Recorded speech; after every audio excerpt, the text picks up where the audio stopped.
ओम नारायण नारायण नारायण नारायण। दोस्तों मैं सच कहता हूँ, अभी थोड़ी देर पहले मैंने ये पूरा रिव्यू बोल दिया था कैमरे के सामने बैठकर। बहुत जो भी बहुत दिल खोल कर मैंने मेरा एक्सपीरियंस शेयर किया था। सब कुछ रिव्यू कंप्लीट हो गया। एंडिंग में मैंने वंदे मातरम बोल दिया और फिर मैं सामने देखता हूँ कैमरे की तरफ। कैमरा मतलब मेरा स्मार्टफोन ही है, मैं सामने देखता हूँ उसकी तरफ। देखा तो मैंने रिकॉर्ड का बटन ही नहीं दबाया था, कैमरा ऑन ही नहीं किया था। हे भगवान, हे भगवान। एक तो पहले ही इस सीरीज ने मुझे इतना टॉर्चर किया है ना, इतना टॉर्चर किया है ना कि पहले एक तो परेशान था, ऊपर से मैंने दिल खोलकर आप सबके साथ में बहुत हंसते खेलते हुए वीडियो शूट कर लिया। शूट नहीं किया, बस बोल दिया कैमरे के सामने बैठकर। और देखा तो यार रिकॉर्ड का बटन ही नहीं दबाया। बहुत बहुत गुस्सा आया। पर चलिए अब दोबारा से वही सब मैं बोलने की कोशिश करता हूँ। लाइव टेलीकास्ट कल ही मैंने इस Tamil horror thriller web series को देखा डिज्नी प्लस हॉटस्टार पर। 12 फरवरी को, यानी अभी कितने 11 दिन पहले इसे हॉटस्टार पर रिलीज किया गया है। मैंने बस मुझे सीरियसली हंसी आ रही है यार, मैं कैसे बताऊं मेरा एक्सपीरियंस। मैंने बस काजल अग्रवाल के कारण इस सीरीज को देखा। कल मैं बैठा हुआ था, सोच रहा था क्या देखना है। मैंने डिज्नी प्लस हॉटस्टार ओपन किया। ओपन करते ही सबसे ऊपर मुझे इस सीरीज का पोस्टर दिखाई दिया। पोस्टर पर काजल अग्रवाल दिख रही थी, सफेद आंखें थी, भयानक भूत की तरह आंखें दिख रही थी। सोचा चलो यार काजल अग्रवाल की वेब सीरीज है, भूत की तरह दिखाई दे रही है, देखते हैं क्या है। हॉरर वेब सीरीज है, ऊपर से हिंदी में भी अवेलेबल है। 7 भारतीय भाषाओं में ये तमिल वेब सीरीज अवेलेबल है। चलो यार देख लेते हैं होकर क्या हो सकता है। मैंने क्लिक किया और वो एक क्लिक मेरे जीवन की सबसे बड़ी गलती थी। मैं अभी तक पश्चाताप कर रहा हूं कि मैंने आखिर क्यों क्लिक किया, क्यों किया मैंने उस पर आखिर। वो जैसे हमारे कोई व्यक्ति, सोचिए कोई छनी हथौड़ी लेकर बैठा है और आपके दिमाग पर ऐसे ठोक रहा है, अंदर ठोक रहा है। कैसा एक्सपीरियंस होगा आपको भाई। कोई थोड़ा सा भी ऐसे मार भी दे तो कितना दर्द होता है। पर सीरियसली सीरीज को देखने के बाद में ऐसा लगता है ना, कोई पर्टिकुलर एपिसोड की मैं बात नहीं कर रहा हूँ। 7 एपिसोड है इसमें, 30 से 40 मिनट के। और मैं किसी एक एपिसोड की बात नहीं कर रहा हूँ कि भाई एक आध एपिसोड ने चलो मुझे खराब एक्सपीरियंस दे दिया होगा। नहीं नहीं नहीं नहीं नहीं।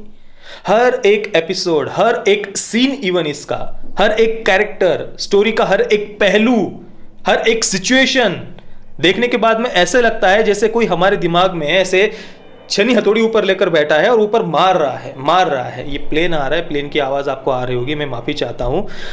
पर वर्स्ट, वियर्ड, विचित्र, वाहियात, ये सारे शब्द कुछ भी नहीं है। मुझे तो सोचना पड़ रहा है कि मैं इसको क्या बोलूं, इसको मैं कैसे मेरा एक्सपीरियंस मैं आप सबके साथ में शेयर करूं, मुझे समझ में नहीं आ रहा। इसे देखने के बाद में, हर एक सीन को देखने के बाद में, वो अर्नब गोस्वामी वो कहता है ना, कुछ भी ऐसा ही लग रहा था दिमाग में, बस वही ऐसा घूम रहा था। कुछ भी दिखाओगे यार, कुछ भी। यानी क्या, मैं ये भी नहीं कह सकता कि भाई कुछ फूक कर हो गया, कुछ पता नहीं क्या भी कर उन्होंने इस सीरीज को लिखा होगा, बनाया होगा। ये भी नहीं कह सकता मैं, क्योंकि ये उससे भी अगले लेवल का वाहियात बना था ये सच में। और काजल अग्रवाल क्यों किया यार ये, क्या इसे चीप भी नहीं कह सकते यार हम। ये अलग ही लेवल का कुछ था, अलग ही लेवल का था इसमें।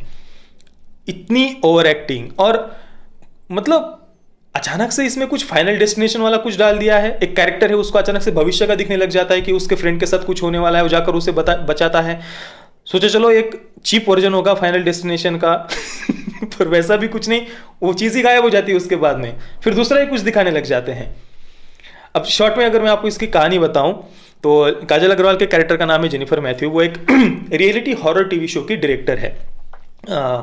जो लोगों के कुछ अनुभव होते हैं ना, घोस्ट, भूत वगैरह को लेकर, उनके अनुभवों को, उनके एक्सपीरियंसेस को वो रिक्रिएट करते हैं, और उस पर ऐसा उनका रियलिटी टीवी शो है। अब काफ़ी लोग उस शो को पहले तो पसंद करते थे, पर अचानक से उनका जिस चैनल पर ये शो आता है, नाम टीवी उसका नाम बताया है, तो उस पर एक नया फैमिली टीवी शो आता है। तो वो टाइम स्लॉट उनका उस टीवी शो को दे दिया जाता है, और इनके इस रियलिटी टीवी शो की टीआरपी कम हो जाती है। सब परेशान हो जाते हैं भाई अब क्या होगा हमारे शो का। तो फिर काजल अग्रवाल अपनी टीआरपी के लिए, लोगों को अपनी तरफ अट्रैक्ट करने के लिए एक एरोटिक, एक कामुक एपिसोड दिखाती है। एक दिन लोगों के द्वारा काफ़ी विरोध होता है कि भाई ये फैमिली चैनल लोग देखते हैं घर पर, इस प्रकार के एरोटिक कंटेंट दिखा रहे हैं, अश्लीलता फैला रहे हैं, स्पॉन्सर्स वगैरह मिलना बंद हो जाता है उनके शो को और शो बंद हो जाता है। ये पूरे इनकी जो कास्ट एंड क्रू मेंबर्स वगैरह होते हैं काजल अग्रवाल के सब परेशान हो जाते हैं कि अब हम क्या करेंगे। इसके बाद में वो एक नया आइडिया लेकर के आते हैं कि हम लाइव टीवी शो में घोस्ट को दिखाएंगे और शो का नाम देंगे लाइव टेलीकास्ट। और फिर वो एक घर को ढूंढ कर निकालते हैं जहां पर रहने वाले लोगों ने कुछ भूत वगैरह का अनुभव किया होता है उस घर में।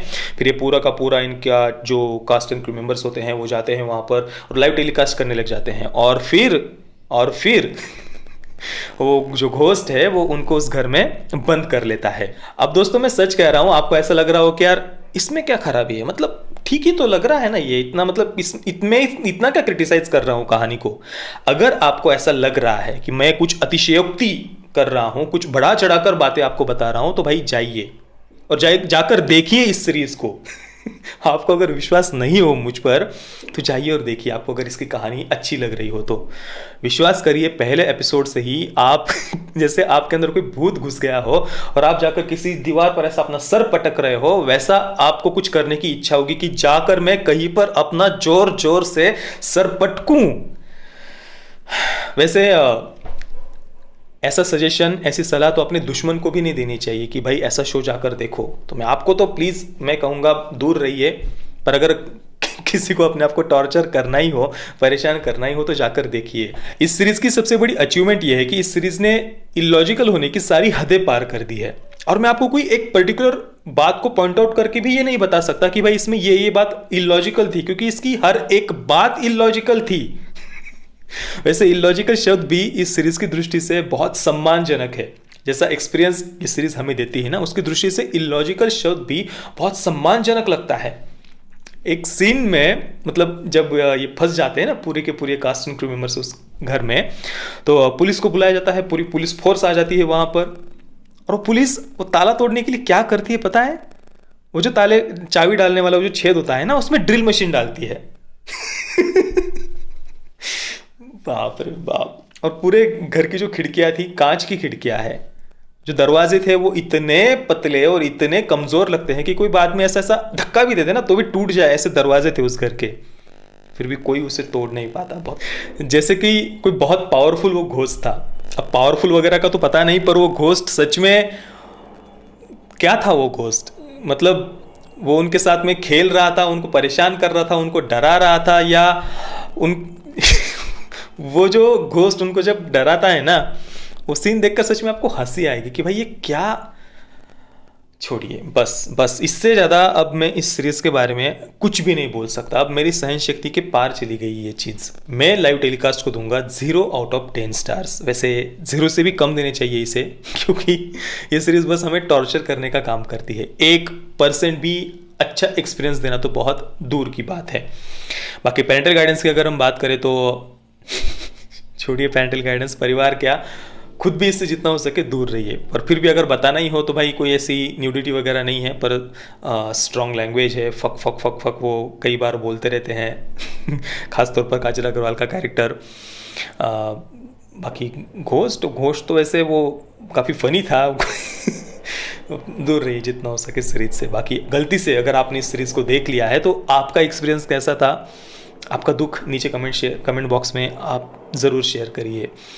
जय श्री राम, वंदे मातरम।